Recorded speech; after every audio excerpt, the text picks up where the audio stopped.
मैं सर्वेश यादव आप लोगों को आपके अपने YouTube channel study with Sarvesh Yadav में स्वागत करता हूं। तो जी बच्चों, ये देखिएगा, ये साइंस की बेसिक क्लास होगी, पूरी बेसिक से चलेगी। ये सभी कक्षाओं के लिए जानकारी ज़रूरी हो सकती है। तो देखिए, हम लोग बात करते हैं साइंस। साइंस किसे कहते हैं? सबसे बात तो आप लोगों को पता है साइंस किसे कहते हैं। आइए हम लोग जानते हैं। पहले तो समझ लेते हैं विज्ञान। ये लिखा जाता है विज्ञान। आइए इस विज्ञान, विज्ञान दो शब्दों से मिलकर बना है। विज्ञान दो शब्दों से मिलकर बना है। किससे किससे? वी और ज्ञान। वी का मतलब होता है विशेष, वी का मतलब होता है विशेष या विशिष्ट। ज्ञान का मतलब होता है जानकारी। तो विज्ञान मतलब होता है विशिष्ट जानकारी। ये तो शाब्दिक अर्थ है विज्ञान। विज्ञान दो शब्दों से मिलकर बना है, वी प्लस ज्ञान। वी का मतलब होता है विशेष या विशिष्ट, ज्ञान मतलब होता है जानकारी। आइए हम लोग इसकी परिभाषा जानते हैं, किसे कहते हैं। देखिएगा, विज्ञान किसे कहते हैं? किसी वस्तु के सुसंगठित, सुव्यवस्थित, क्रमबद्ध ज्ञान जो प्रयोगों और प्रेक्षणों के आधार पर सत्य हो, उसे विज्ञान कहते हैं। एक बार फिर से पढ़ना सुनते हैं। किसी वस्तु के सुसंगठित, सुव्यवस्थित, क्रमबद्ध ज्ञान जो प्रयोगों और प्रेक्षणों के आधार पर सत्य हो, उसे हम विज्ञान कहते हैं। यानी कहने का मतलब ये हुआ, विज्ञान किसी भी वस्तु को तब तक नहीं मानता जब तक कि प्रयोगों और द्वारा वह वस्तु सिद्ध न हो जाए, तब विज्ञान के अंतर्गत उसे रखा जाता है। जैसा कि हम लोग कह सकते हैं, जैसे हम लोग जानते हैं, अगर कोई कह दे कि पृथ्वी चारों परिक्रमा करती है, ठीक, तो विज्ञान तब तक नहीं मानेगा जब तक वह खुद प्रयोग न करे, प्रेक्षण करे, निष्कर्ष यदि हाँ उसके निष्कर्षों से निकलता कि हाँ पृथ्वी अपनी धुरी पर घूमती है या चक्कर करती है, तब विज्ञान उसे मानता है कि हाँ ये बात सत्य है। अर्थात कहने का मतलब ये कि विज्ञान के अंतर्गत आप जितनी भी चीजों को पढ़ते हैं वह उसका पहले प्रयोग किया गया है, उसका निष्कर्ष निकाला गया है, तब वो विशेष जानकारी है, उसमें आपको कोई भी कमी नहीं। अर्थात विज्ञान के द्वारा आपको विशेष जानकारी दी जाती है जो प्रयोगों के आधार पर सत्य होती है। आइए तो हम लोग जानते हैं विज्ञान की प्रमुख शाखाएं। विज्ञान की प्रमुख शाखाएं, तो विज्ञान की वैसे तो बहुत सी शाखाएं होती हैं, लेकिन विज्ञान की मुख्य रूप से 3 शाखाएं होती हैं। कौन कौन सी? आइए जानते हैं। रसायन विज्ञान, रसायन विज्ञान, फिर आइए जीव विज्ञान, जीव विज्ञान, उसके बाद भौतिक विज्ञान, भौतिक विज्ञान। विज्ञान की मुख्य रूप से 3 शाखाएं होती हैं, रसायन विज्ञान, जीव विज्ञान, भौतिक विज्ञान। आइए इनके अंतर्गत एक एक चीजों को हम लोग पढ़ेंगे क्रम से। जो कक्षा 10 का वेश होता है उन तीनों को एक ही बुक में दिया जाता है, इसी आधार पे आपको पढ़ाया जाएगा। परीक्षा में 20 नंबर रसायन विज्ञान से फिक्स होता है। आइए चलते हम लोग आज रसायन विज्ञान के बारे में ही बात करते हैं। ठीक, आपको पढ़ाया जाएगा रसायन विज्ञान। रसायन विज्ञान किसे कहते हैं? आइए थोड़ा सा पहले जान लेते हैं। रसायन विज्ञान को केमिस्ट्री, CHEMISTRY, केमिस्ट्री कहते हैं। देखिएगा, विज्ञान की वह शाखा, आइए देखते हैं क्यों। ये तो देखिए विज्ञान, विज्ञान की एक शाखा क्या है? रसायन। आइए इसके अंतर्गत क्या होता होगा। तो देखिए, विज्ञान की वह शाखा जिसके अंतर्गत किसी वस्तु के संगठन, संरचना, गुणधर्म, बनाने की विधियों आदि का अध्ययन किया जाता है, उसे क्या कहते हैं? रसायन विज्ञान कहते हैं। रसायन विज्ञान के जन्मदाता लॉरेंट लेवासी हैं। कौन है? रसायन विज्ञान के जन्मदाता लॉरेंट लेवोसिए या लयवासीय हैं। ठीक, ये क्या है? जीव रसायन विज्ञान के जन्मदाता है। ठीक, आइए जान लेते हैं केमिस्ट्री। अगर आपसे कोई पूछे ये केमिस्ट्री किस भाषा का शब्द है या कहाँ से लिया गया है? केमिस्ट्री शब्द की उत्पत्ति मिस्र के प्राचीन नाम केमी से हुई है। केमिस्ट्री शब्द की उत्पत्ति मिस्र के प्राचीन नाम केमी से हुई है, जिसका केमी का वहां पे मतलब होता था काली मिट्टी। केमी या केमिया का मतलब होता था काली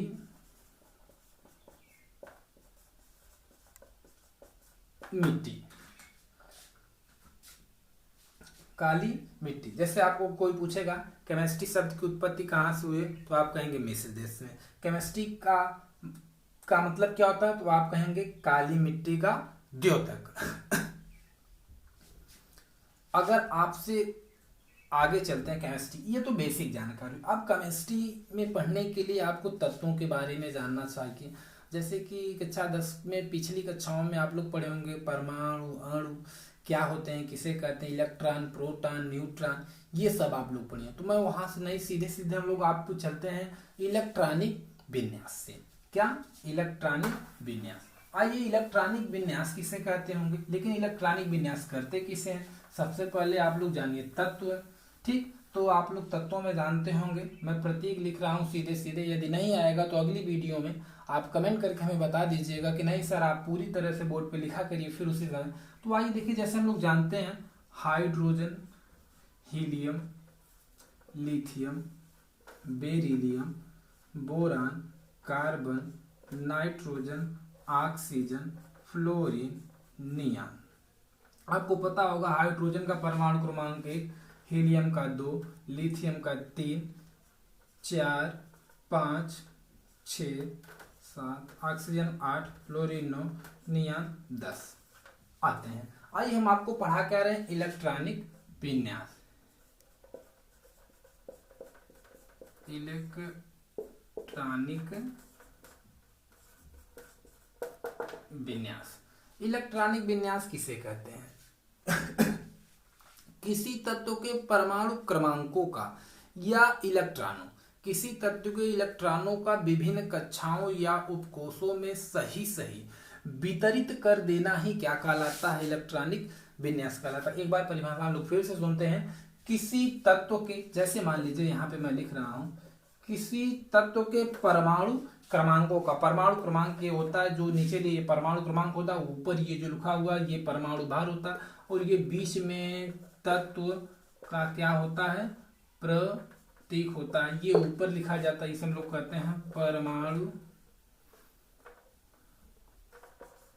परमाणु भार, जिसे ए से व्यक्त किया जाता है। नीचे जो लिखा हुआ यहाँ पे साइड में जो, जिसे हम लोग क्या कहते हैं, परमाणु क्रमांक, जिसे जेड से व्यक्त करते हैं। तो बात होती है परमाणु क्रमांक, ये इसी को, यानी किसी तत्व के परमाणु क्रमांकों या इलेक्ट्रॉनों को, परमाणु क्रमांक इज इक्वल टू इलेक्ट्रॉन संख्या हो, तो इससे डायरेक्ट मैं बोल रहा हूं किसी तत्व के इलेक्ट्रॉनों का विभिन्न कक्षाओं या उपकोषों में सही सही वितरित कर देना ही क्या कहलाता है, इलेक्ट्रॉनिक विन्यास कहलाता है। तत्वों का इलेक्ट्रॉनिक विन्यास निम्नलिखित दो नियमों से किए जाते हैं। एक ऑफ-बाउ नियम द्वारा, दूसरा क्या होता है, बोरबरी नियम द्वारा। एक ऑफ-बाउ नियम द्वारा और दूसरा क्या होता है, बोरबरी नियम द्वारा। यदि आपको मैं ऑफ-बाउ नियम बता दूं तो आप बोरबरी नियम बहुत आसानी से सीख सकते हैं। तो आइए हम लोग आपको कुछ बताते हैं ऑफ-बाउ। जान लीजिए ऑफ-बाउ नियम। अच्छा, तो ऑफ-बाउ नियम, अब सोचिए ऑफ-बाउ नियम में क्या होता है। ये देखने में तो लगता है कि किसी वैज्ञानिक का नाम है, नहीं, ऑफ-बाउ किसी वैज्ञानिक का नाम नहीं है। ठीक, ऑफ-बाउ, आइए देखिएगा, अब इसके बारे में थोड़ा सा बाद में बात है, लेकिन आप सीधे सोचिए ऑफ-बाउ में होता क्या। ये उपकोषों के आधार पर इलेक्ट्रॉनिक विन्यास किए जाते हैं। ऑफ-बाउ से आपको यदि इलेक्ट्रॉनिक विन्यास करना है तो कुछ चीजें आपको लर्न करनी पड़ेंगी। जैसे यहाँ पे देखिएगा, मैं आपके सामने लिख रहा हूं क्या, ये 1s 2s 2p 3s 3p 4s 3d। ये अगर आप यहाँ तक उपकोष याद करते, ये ऊर्जा का स्तर होता है। देखिएगा आप बाहु किसी वैज्ञानिक का नाम नहीं है जिसका जर्मन भाषा का एक शब्द जिसका अर्थ कंस्ट्रक्शन या रचना करना होता है। इसके अनुसार तत्वों का इलेक्ट्रॉनिक विन्यास उपकोषों के अनुसार किया जाता है। सबसे पहले इलेक्ट्रॉन उस ऊर्जा स्तर में प्रवेश करता है जिसकी ऊर्जा सबसे न्यूनतम होती है। तो मैं सबसे न्यूनतम, ये देखिएगा ऊर्जा स्तर का बढ़ता हुआ क्रम लिखा हूं क्या, ये ऊर्जा स्तर का बढ़ता हुआ क्रम है। तो आप सोचिएगा यहाँ पे यस उपकोष P आगे D, यहाँ तक अगर आप याद करते हैं तो 30 यानी 30 तक आप जिन तक इलेक्ट्रॉनिक आसानी से कर लेते हैं। आइए थोड़ा सा जानते हैं ये यस और P ये क्या होते हैं। ये देखिएगा यस P और D ये हम लोग क्या कहते हैं, उपकोष के नाम से जानते हैं। आइए थोड़ा सा और जानते हैं उपकोष। इस उपकोष यानी अगर आपसे कोई पूछे यस उपकोष में कितनी कक्षक होती है तो आप कहिएगा सर 1 कक्षक होती है। पी उपकोष में कितनी कक्षक होती है, 3 कक्षक होती है। और डी उपकोष में कितनी कक्षक होती है, 5 कक्षक होती है। डी उपकोष में कितनी कक्षक होती है, 5 कक्षक होती है। 1 2 3 4 5। और बच्चा लास्ट वाला एफ, एफ कितनी कक्षक होती है, इसमें 7 कक्षक। 1 2 3 4 5 6 देन 7। अब देखिएगा उपकोषों यानी अगर पूछे तो कक्षक, कक्षक किसे कहते हैं, देखेंगे कक्षक वह होता है, कक्षक उसे कहते हैं जहां पे इलेक्ट्रॉन पाए जाने की संभावना सबसे अधिक होती है। सीधे सीधे शब्दों में हम सब कह सकते हैं कि इलेक्ट्रॉनों के घनत्व जहां पे अधिक होते हैं उसे हम लोग क्या कहते हैं, कक्षक कहते हैं। अगर सबसे सरल भाषा में कहा जाए तो इलेक्ट्रॉनों के घर को ही क्या कहते हैं, कक्षक कहते हैं। तो अब आपको पता होना चाहिए कि एक कक्षक में कितने इलेक्ट्रॉन हो सकते हैं, 2 इलेक्ट्रॉन, एक क्लॉकवाइज एक एंटी क्लॉकवाइज। इस आधार हम आपको बता सकते हैं, आप बता सकते हैं कि यस उपकोष में अधिकतम कितने इलेक्ट्रॉन रह सकते हैं, 2 इलेक्ट्रॉन। तो बताइए पी उपकोष में अधिकतम कितने इलेक्ट्रॉन हो सकते हैं, पी उपकोष में अधिकतम 6 इलेक्ट्रॉन हो सकते हैं। ठीक इसी प्रकार से यदि एक उपकोष में 2 इलेक्ट्रॉन होते हैं तो डी में 5 उपकोष है तो बताइए इसमें इलेक्ट्रॉनों की संख्या कितनी हो जाएगी, 10 हो जाएगी। अच्छा देखिएगा ये एक बात, आप जो यहाँ पे मैं नोटेशन लगा रहा हूँ आप क्रमशः ऐसे भी कर सकते हैं, कोई गलत बात नहीं है। ठीक, आइए 10 आगे इसी प्रकार से यफ में भी कितना होता होगा, 14 इलेक्ट्रॉन होता है। ठीक, तो ये बात की बात है, याद हो जाएगा। फिर हम लोग चलते हैं आपको याद कैसे करना है। जैसे अगर आपको कहीं पे यस आए तो आप में यस में अधिकतम इलेक्ट्रॉनों की संख्या कितनी फील कर सकते हैं, 2 फील कर सकते हैं। अगर पी आता है तो कितना फील करेंगे, 6 करेंगे। अगर डी आता है तो 10 करेंगे।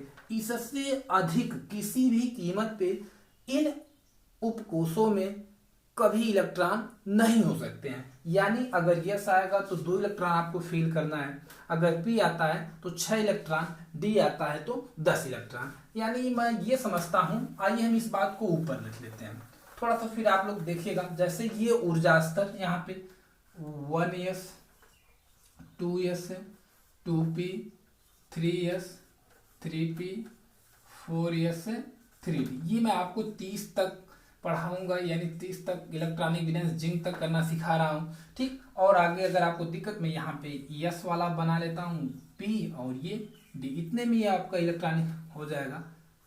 यहाँ पे पी में कितनी कक्षक होती है, 3 कक्षक होती है। ठीक, और डी में तो 5 होती है। आइए देख लेते हैं, ये 2 इलेक्ट्रॉन, पी में अधिकतम इलेक्ट्रॉन कितने हो सकते हैं, 6 इलेक्ट्रॉन। डी में अधिकतम इलेक्ट्रॉन कितने हो सकते हैं, 10 इलेक्ट्रॉन।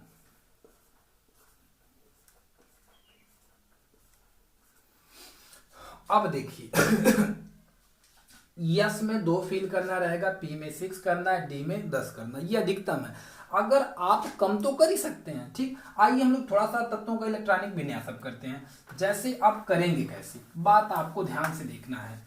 आइए देखिएगा, जैसे परमाणु क्रमांक 1 पे आता है क्या, हाइड्रोजन। अब बात आती है इसका इलेक्ट्रॉनिक विन्यास आपको करना है। तो ये देखिए ऊर्जा स्तर क्रम है, इसी को आपको नोट करना है। यानी इसमें अब आपको जैसे मान लीजिए ये ऊर्जा स्तर क्रम है, तो आप समझिए एक लड़का है, वो मार्केट जाता है, उसके पास 1 रुपये। अगर कोई मार्केट जाता है, मार्केट में तमाम सामानें रखी रहती हैं, तो उसके पास जितना इनकम, यानी वो जितना रुपए लेके जाएगा उतनी ही सामानों को मार्केट से खरीद कर ला सकता है। तो मान लीजिए यू मार्केट में गया, ये सामान्य है 1s 2s 2p, आगे भी है तो, लेकिन उसके पास 1 रुपये है। अब देखिएगा हमने आपको पढ़ाया था कि यह उपकोष में अधिकतम 2 इलेक्ट्रॉन फिल कर सकते हैं। तो मानिए अगर उसके पास 1 रुपये है तो वो तो पूरा यह उपकोष को नहीं ला सकता, लेकिन उसके पास 1 रुपये है तो वो कितना, इसका तो आधा तो ला सकता। अर्थात हम यहाँ पे 1 फिल कर सकते हैं। यदि व्यक्ति के पास, यदि उस बच्चे के पास आगे पैसे नहीं है तो आगे किसी सामान को परचेज मार्केट से नहीं कर सकता है। अर्थात हमें ये याद नहीं करना था। अब देखिएगा हाइड्रोजन का इलेक्ट्रॉनिक विन्यास क्या हुआ 1s। अभी देखते रहिएगा, आगे आपको समझ में आ जाएगा। थोड़ा यहाँ पे आपको दिक्कत हो रही होगी, आगे चलते हैं। देखिएगा हीलियम 2 पे आता है, तो फिर हम लिखेंगे 1s 2s 2p 3s, ये सब आगे मैंने लिखा। लेकिन हमारे पास 2 इलेक्ट्रॉन है, तो बताइए अगली बार हाइड्रोजन हम यहाँ पे एक लिख सकते, गलत है। क्यों? क्योंकि आपको बताया गया कि यस में अधिकतम इलेक्ट्रॉन कितने फिल किए जा सकते हैं, 2 फिल किए जा सकते हैं। अब देखिएगा, अब आपके पास 2 इलेक्ट्रॉन थे, दोनों इलेक्ट्रॉन खत्म हो गए, आप आगे जा सकते हैं, किसी कक्षक में नहीं जा सकते। अर्थात हीलियम का इलेक्ट्रॉनिक विन्यास 1s 2। आइए लिथियम का करते हैं इसी प्रकार से 1s 2s। अब ध्यान दीजिएगा लिथियम के पास कितने इलेक्ट्रॉन है, 3 इलेक्ट्रॉन है। तो बताइए यस उपकोष में अधिकतम इलेक्ट्रॉन कितने होंगे, 2। कितना इलेक्ट्रॉन शेष रह जाता है, 1। कहाँ लिखेंगे, 2s में। ये देखिएगा अर्थात लिथियम का इलेक्ट्रॉनिक गैस 1s2 2s2। ठीक इसी प्रकार आइए करते हैं हम लोग बेरिलियम का। ये इसका हो जाएगा 1s 2s, मान लीजिए लिखते हैं, 4 इलेक्ट्रॉन है। यस में यहाँ पे भी 2 फिल किए जाएंगे, यहाँ पे भी 2 फिल किए जाएंगे, 4 इलेक्ट्रॉन हम आगे जा नहीं सकते हैं। आइए 5 करते हैं। ये देखिएगा 1s 2s। ठीक आगे देखते हैं हम, यहाँ पे 2 2 4, आपके पास 1 इलेक्ट्रॉन बच रहा है, तो आगे का ऊर्जा स्तर कौन सा है, 2p। तो आप क्या लिखेंगे, 2p। आपको बताया कि p में अधिकतम इलेक्ट्रॉन कितने रख सकते हैं, 6। लेकिन आपको यहाँ पे कितने इलेक्ट्रॉन बचे हैं, 1, क्योंकि 4 यहाँ पे 2 2 4 1 बचे, इसलिए हम यहाँ पे कितना फिल करेंगे, 1। अर्थात बोरान का इलेक्ट्रॉनिक विन्यास हो गया 1s2 2s2 2p1। आइए कार्बन का इलेक्ट्रॉनिक विन्यास करते हैं ठीक इसी प्रकार से 1s 2s 2p। कितने इलेक्ट्रॉन है, 6 इलेक्ट्रॉन। यस में कितने फिल किए जाएंगे, 2। यहाँ यस में 2, कितने खत्म हुए, 4। पी में कितना अधिकतम भर सकते हैं, 6। बचा कितना है, 2। अर्थात कितना लिखेंगे, 2। ये देखिएगा कार्बन का इलेक्ट्रॉनिक विन्यास हो गया। ठीक इसी प्रकार से आइए नाइट्रोजन का करते हैं। देखिएगा 1s 2s 2p, 7 इलेक्ट्रॉन आपके पास यहाँ पे हैं। यहाँ पे 2 2 4, कितना शेष बचा, 3 हो गया। आइए ऑक्सीजन का करते हैं 1s 2s 2p। 8 पे आता है, यहाँ पे कितना फिल करेंगे, इसमें 2 2 4, कितना शेष बचा हुआ, पी में तो अधिकतम 6 बढ़ते, लेकिन हमारे पास कितना बचा हुआ है, 4, इसलिए यहाँ पे कितना लिखेंगे, 4। ये आपके ऑक्सीजन का इलेक्ट्रॉनिक विन्यास हो गया। ध्यान दीजिएगा ऑक्सीजन को प्राणवायु के नाम से भी जाना जाता है। आइए फ्लोरीन पे फ्लोरीन 9 पे आता है, इसका इलेक्ट्रॉनिक विन्यास करते हैं 1s 2s 2p।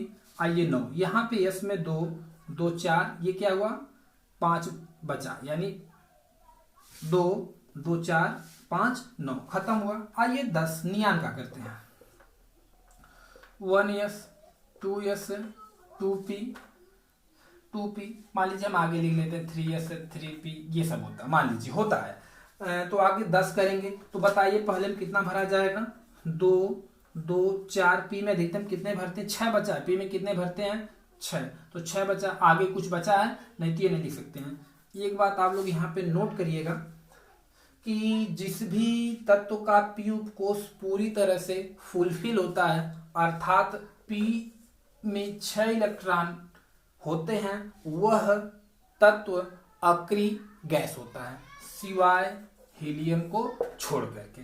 आगे आइए, मैं आशा करता हूं कि आपको यहां तक इलेक्ट्रॉनिक विन्यास समझ में आया होगा। चलिए मैं इससे आगे बताता हूं सोडियम। सोडियम कितने पे आता है, 11 पे। ठीक, सोडियम का लैटिन नाम नेट्रियम होता है, इस कारण उसका प्रतीक Na लिखा जाता है। जैसे कि आप लोग बाकी हाइड्रोजन पढ़ते, हाइड्रोजन H आ जाता है। अगर आपको लगता है कि सोडियम का यस होना चाहिए तो क्यों Na लिखा गया? नहीं, वो उसके लैटिन नाम से लिया गया है। उसका लैटिन नाम होता है नेट्रियम, इसलिए वो N वहां से लाया गया, यानी Na लाया गया। आइए हम लोग 11 पे आता है, क्या है? सोडियम। इसका इलेक्ट्रॉनिक विन्यास करते हैं। अब देखिएगा, ऊर्जा स्तर यही आपका होगा 1s 2s 2p 3s, मान लीजिए हुआ। 11 इलेक्ट्रॉन है, कितना भरेंगे यहाँ पे?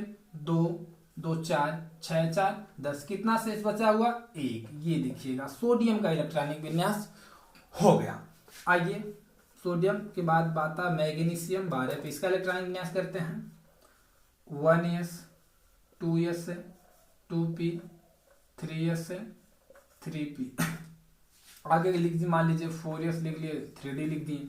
लिख लेते हैं, देखते हैं कितना बचता है। यहाँ पे 2 2 4 6 4 10, कितना बचा? 2। तो 2 ही भरेंगे, आगे कुछ बचा है नहीं, तो आगे हमें ये लिखना नहीं है। ये देखिएगा मैग्नीशियम का इलेक्ट्रॉनिक विन्यास। आइए 13 एल्यूमिनियम, ये देखिएगा 1s 2s 2p 3s, ये 3p। 13 पे आता है, यहाँ पे कितना फिल करेंगे? 2 2 4 6 4 10 10 2 12 1 13। नोट ये याद करिएगा, पृथ्वी के भूपर्पटी पर सबसे अधिक मात्रा में पाई जाने वाली धातु कौन सी होती है? एल्यूमिनियम। ये जो है भूपर्पटी पर पाई जाने वाली सबसे अधिक मात्रा में कौन सी धातु है? एल्यूमिनियम। आइए चौथे पे, 14 पे आपका आता है सिलिकॉन। इसका इलेक्ट्रॉनिक विन्यास हम लोग करते हैं। देखिएगा इसका इलेक्ट्रॉनिक विन्यास 1s 2s 2p 3s 3p। याद तक देखिएगा कितना लिखेंगे यहाँ पे? 2 2 4 6 4 10 2 12, 2 शेष बचा, यहाँ पे कितना फिल करेंगे? 2 14 हो गया। आइए हम लोग फास्फोरस 15 पे आता, प्रतीक P होता है। आज इसका इलेक्ट्रॉनिक विन्यास करते हैं। 1s 2s 2p 3s 3p। देखिएगा 2 2 4 6 4 10 2 12 12 3 15, ये किसका इलेक्ट्रॉनिक है? फास्फोरस। आइए 16 पे क्या आता है? सल्फर। सल्फर का दूसरा नाम गंधक भी होता है। आइए इसका इलेक्ट्रॉनिक विन्यास करते हैं। 1s 2s 2p 3s 3p 2 2 4 6 4 10 2 12 12 4 16, ये आपका सल्फर का इलेक्ट्रॉनिक विन्यास हुआ। ठीक, अगर इसी इलेक्ट्रॉनिक विन्यास पे हमने आपको पहले बताया था कि यदि आपको आफबाऊ का इलेक्ट्रॉनिक विन्यास आ जाता है तो आप बोरबरी का इलेक्ट्रॉनिक विन्यास आसानी से सीख सकते हैं। ठीक, तो आइए हम थोड़ा सा आपको इसी पे बोरबरी का बताते हैं क्या होता है। बोरबरी का आपको थोड़ा सा बेसिक जानकारी तो होगी ही होगी। जैसे कि उन्होंने बताया था कि सभी कक्षाओं में इलेक्ट्रॉन 2n² के रूप में भरे जाते हैं। ऐसे ही आपको बताया गया, जैसे मान लीजिए नाभिक होता है किसी तो का, ये पहली कक्षा, दूसरी कक्षा, तीसरी कक्षा, चौथी कक्षा, ये 5वीं कक्षा।